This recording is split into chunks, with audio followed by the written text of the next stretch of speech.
Hello friends, இன்றைக்கி நம்ம பாசுந்தி எப்படி செய்கிறதுன்னு பார்க்கலாம். இதுக்கு நான் 1 லிட்டர் பால் எடுத்திருக்கேன், 1/4 கப்பு சர்க்கரை எடுத்திருக்கேன். இது வந்து 150 கிராம் சர்க்கரை, ஏலக்காய் பவுட்ரு பண்ணி வச்சுருக்கேன், 1 ஸ்பூன் இருக்குது. இது பிஸ்தா பருப்பும் முந்திரி பருப்பும் கட் பண்ணி வச்சுருக்கேன். நீங்கள் விருப்பப்பட்ட பாதம் பருப்பு கூட சேர்த்துக்கலாம், ஆனால் பிஸ்தா பருப்பு தான் இதுக்கு மெயின். நான் கொஞ்சம் கேஷ்யூ நட்டும் சேர்த்து வச்சுருக்கேன். இப்போ இதை எப்படி செய்யுதுன்னு பார்க்கலாம். பேன் வச்சுருக்கேன், நான்ஸ்டிக் பேனாக இருக்கட்டும், ஏன்னா இது வந்து ரொம்ப நேரம் காயும் தீயாமல் இருக்கணும், அதுக்காக தான். இது வந்து 1/2 லிட்டர் பால், இன்னொரு 1/2 லிட்ரு, 1 லிட்ரு பால் சேர்க்குறேன். இப்போ 1 லிட்ரு பால் ஊற்றிருக்கேன். 1 லிட்ரு வந்து 3/4 லிட்டருக்கு வர்ற அளவுக்கு நல்லா வந்து கொதித்து சுண்டணும். இது காஞ்சதுக்கப்புறம் பொங்க ஆரம்பிச்சிடும். பொங்குற டைமில் கொஞ்சம் ஒரு 4-5 தடவை வந்து நீங்கள் ஸ்லோ பண்ணி தான் வந்துட்டு விடணும், இல்லைனா பால் பொங்கி வெளியில் வந்துடும். கொஞ்சம் பொறுமையாக தான் இது வேலாகும். இப்போ பாருங்கள், பொங்க ஆரம்பிச்சிட்ருக்கு, பால் காய்ச்சிடுச்சு.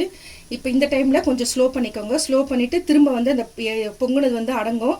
அந்த மாதிரி ஒரு 4-5 தடவைக்கு நீங்கள் அந்த மாதிரி பண்ண வந்து பால் வந்து கொச்சி சுண்டும். இப்போ ஸ்லோ பண்ணிவிடுங்க.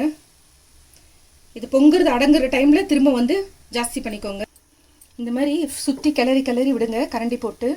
ஏன்னா இந்த ஏடெல்லாம் வந்துட்டு இதில் சைடில் ஒட்டும், அதை அப்படியே எடுக்கணும் நம்ம.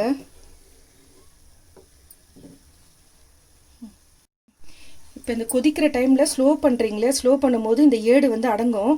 அதை வந்து சைடில் வந்துட்டு இப்படி பண்ணுங்கள். அந்த ஏடெல்லாம் இப்படி சைடில் தள்ளி விடுங்க. இப்படி எடுத்து விடணும் ஒரு தடவையும். நீங்கள் அது கொதிச்சு வரும்போதெல்லாம் இப்போ பாருங்கள், இந்த மாதிரி கரண்டியில் எடுத்து பாருங்கள். அந்த மாதிரி இந்த ஏடெல்லாம் சைடில் இப்படி தள்ளணும். லாஸ்ட்டில் கொதிச்சு சுண்டுற டைமில் அந்த ஏடெல்லாம் நம்ம திரும்ப சேர்க்கணும். சுற்றி பார்த்தீங்கன்னா உங்களுக்கு தெரியும், இந்த சைடில் இருக்கிறதெல்லாம் ஏடு தான். ஸோ ஒரு தடவையும் அந்த மாதிரி பண்ணிகிட்டே இருக்கணும். பொங்கி வரும்போது நீங்கள் அந்த மாதிரி பண்ணணும். அப்போ தான் ஏடுங்க வந்து நிறைய கலெக்ட் ஆகும். பாருங்கள், பொங்க ஆரம்பிச்சிருக்குது. இப்போ இந்த டைமில் ஸ்லோ பண்ணிவிட்டு திரும்ப இதை வந்து கொஞ்சம் கிளறினீங்கன்னா இது மேலே இருக்கிற ஏடெல்லாம் வந்துட்டு வரும். அதை என்ன பண்ணும், கரண்டியில் இப்படி சைடில் தள்ளிக்கோங்க. இப்போ பாருங்கள், இது பாத்திரத்தில் சுற்றி பார்த்தீங்கன்னா தெரியும் உங்களுக்கு. இதெல்லாம் ஒரு தடவையும் பொங்கும் போது இந்த மாதிரி சைடில் சேர்க்கறது தான். இந்த மாதிரி சைடில் பண்ண பால் சுண்டு உங்களுக்கு திக்னஸ் ஜாஸ்தி வரும்.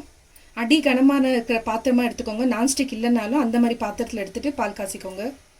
இப்போ பாருங்கள், இதுக்கு மேலே வந்து பால் பொங்கி வழியாது, அப்படியே டைரெக்டாகவே வந்து காய்ச்சிக்கலாம். ஏன்னா சுண்ட ஆரம்பிச்சிருச்சு. இப்போ பார்த்தீங்கன்னா தெரியும், ஃபுல் சைடெல்லாம் பாருங்கள் எவ்வளோ ஏடு இருக்குது. இங்கேயும் சுண்டிட்டு திக்னஸ் கொடுத்துருச்சு. இதுக்கு நீங்கள் கலர்லாம் சேர்க்க வேண்டாம், இதுதான் நேச்சுரல் கலரு, க்ரீம் கலரில் வரும்.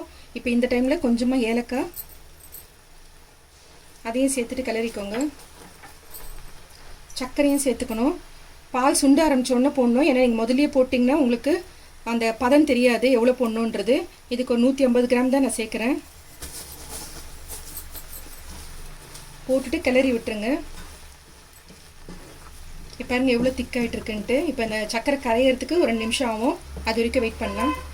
சர்க்கரை வந்து நல்லா கரைஞ்சிடுச்சு. இப்போ ஸ்டவ் ஆஃப் பண்ணிடலாம். ஆஃப் பண்ணிவிட்டு இந்த சுற்றி இருக்கிற ஏடெல்லாம் வந்துட்டு நம்ம எடுத்து விடலாம். இப்போ பாருங்கள்,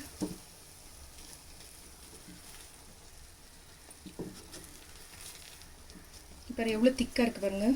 ஸோ இது ஃபுல்லாக சுற்றி எல்லாத்தையும் எடுத்து விட்டுருந்தோங்க.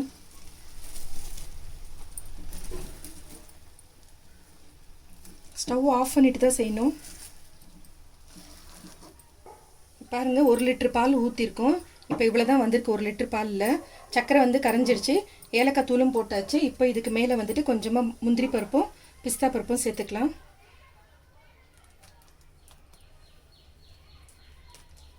இது உங்களுக்கு கப்பில் வச்சு காட்டுறேன். பாருங்கள் ஃப்ரெண்ட்ஸ், நம்மளுடைய பாசுந்தி ரெடி. இது நார்த் இண்டியன்ஸு ரொம்ப ஃபேமஸான ஸ்வீட். இது அவங்க கல்யாணத்துலலாம் வந்து இதுவும் மெயினாக வைப்பாங்க. இதே மெத்தடில் செஞ்சு பாருங்கள். பிடிச்சிருந்தா லைக் பண்ணுங்கள், புதுசாக பார்க்குறவங்களா இருந்தால் சப்ஸ்கிரைப் பண்ணுங்கள், உங்கள் ஃப்ரெண்ட்ஸுங்களுக்கும் ஷேர் பண்ணி விடுங்க. மறக்காமல் பெல் ஐக்கானை ப்ரெஸ் பண்ணுங்க. அப்போ தான் நான் போடுற வீடியோ உங்களுக்கு உடனுக்குடன் நோட்டிஃபிகேஷனில் வரும். Thank you friends.